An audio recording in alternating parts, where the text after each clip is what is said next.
Sunday on Denver 7. There's nothing like home. Broncos country, let's ride. This time at home. This is going to be a monumental moment, and just in a way for me.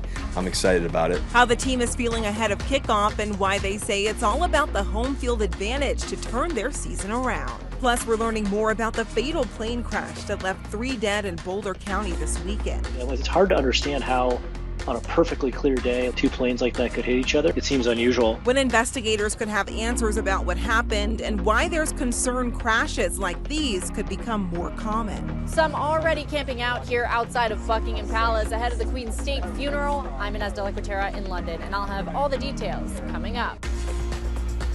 Welcome to Denver 7 News. I'm Jessica Crawford. And I'm Katie LaSalle. Thank you so much for joining us here on your Sunday.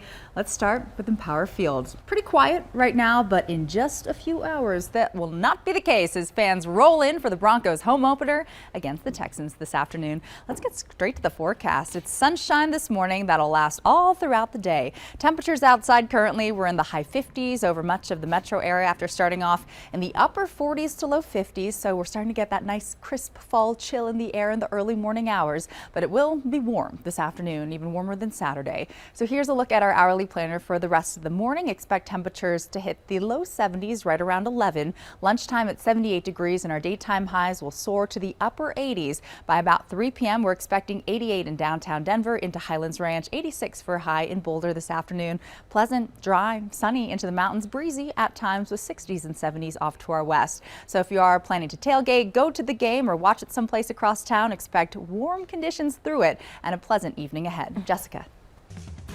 All right, Broncos country, it is time to officially shake off last week and look ahead to the rest of the season. The Broncos kick off against the Texans today at 2:25 for their home opener. And while we're going to be without safety Justin Simmons, the team is still feeling optimistic. Denver 7's Christian Lopez is outside Empower Field this morning with, it looks like some of those optimistic fans are right behind you, Christian. Yeah, there are already so many people out here tailgating. Are you guys excited? Yeah.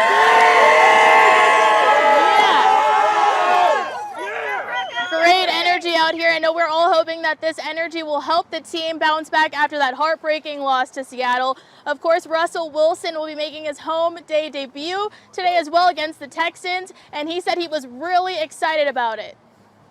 I'm super excited to play here at home. I've obviously got an experience, the home energy during preseason and running out for the first time, but this is going to be a monumental moment, and just in a way for me. I'm excited about it because these fans are the best. And not only is he excited, but the fans, of course, are also excited to watch him play. You can just feel that energy. It is incredible. Kickoff is at 2:25 this afternoon. I'm going to send it back to you guys in the studio. Yeah! Love to see that Broncos excitement. As a reminder, things get started at Empower Field early today. All parking lots open by 10 a.m. Main Street with family-friendly pre-game activities. That starts at 11:30. Gates to the stadium are open by 12:30, and as Christian just mentioned, kickoff is at 2:25. Now to overseas, a live look from London right now, where Queen Elizabeth II's funeral is tomorrow. Hundreds of thousands of people have come to pay their respects to the longest reigning monarch for several days now, some waiting in at least 10-hour-long queues. Well, today, King Charles will hold a reception at Buckingham Palace for the heads of state and official overseas guests ahead of the state funeral for the late Queen. ABC's Inez de la Quatera has the latest from London. An emotional moment as the Queen's grandchildren stood vigil beside her coffin. This as thousands continue to brave the cold, standing in the queue, snaking through central London, in some cases for more than 22 hours. We've got 4 hours to go, and it would be reflective, which is what it's about.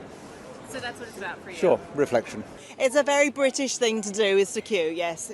They are calling it the queue of all queues, so it's nice to be taking part in it as well. These satellite images showing the line stretching for miles around the city's most famous landmarks. Some mourners getting a surprise visit from members of the royal family. King Charles, Prince William coming out to greet well-wishers. It could be argued that the royal line of succession is in itself a very long and proud queue. Aubrey Blunt, a self-proclaimed queue enthusiast, will not be joining the queue, but just had to come out and see it. I've seen a lot of queues in my lifetime. I've seen festival queues, I've seen toilet queues, I've seen queues at job centres and food banks, but nothing compares to the magnitude of this queue. Blunt calling the queue breathtaking. It's a braver person than me that could actually stand in this queue for this long. I'm honestly just in awe of everyone I've seen today. I'm so proud of them for making this happen, the biggest queue in history, and I'm just so thrilled to witness it. Meanwhile, as final preparations for the Queen's funeral are underway, King Charles meeting with some of the world leaders who are in town, including the leaders of Canada, Australia, New Zealand, and Jamaica, while the Queen Consort paid tribute to the Queen. She's got those wonderful blue eyes that when she smiles, they light up her whole face. I'll always remember that smile. That smile is unforgettable. Around 2,000 people will attend the Queen's state funeral on Monday, and today a reception for world leaders. Only working royals have been invited, so Harry, Meghan, and Andrew will not attend. Inez de la Cuetara, ABC News, London. We've got an update now on a plane crash we first told you about yesterday morning here on Denver 7. 3 pilots are now dead after 2 planes collided mid-air in Boulder County. According to the NTSB, 2 pilots were on a training flight from Rocky Mountain Metropolitan Airport, and the 3rd pilot in a 2nd plane took off from Platte Valley Airport in Hudson. And we're told that both planes were about 2,000 feet above the ground when they collided, then fell to the ground. And yesterday morning, the weather conditions were good. Clear skies, light winds. We'll review the operational background of the pilots, their flight training and experience, and we'll perform a medical study on each of the pilots, including autopsies and toxicology reports.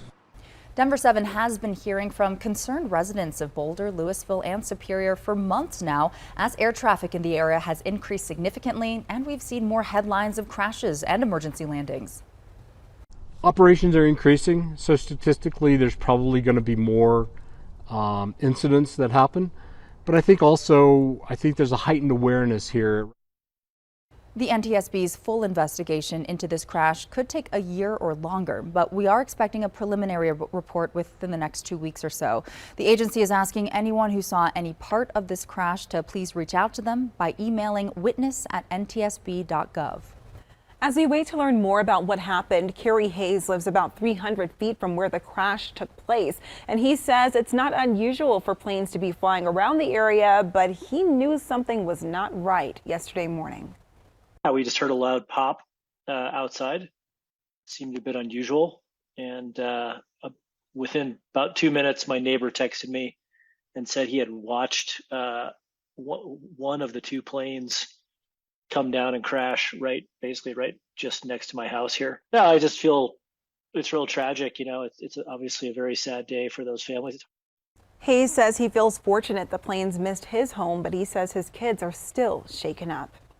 It was a busy night for Metro firefighters. We've got details on these 2 separate incidents sending flames up across the city. And one woman is now in the hospital after a crash involving a Platteville police officer. An update on if the officer will be charged.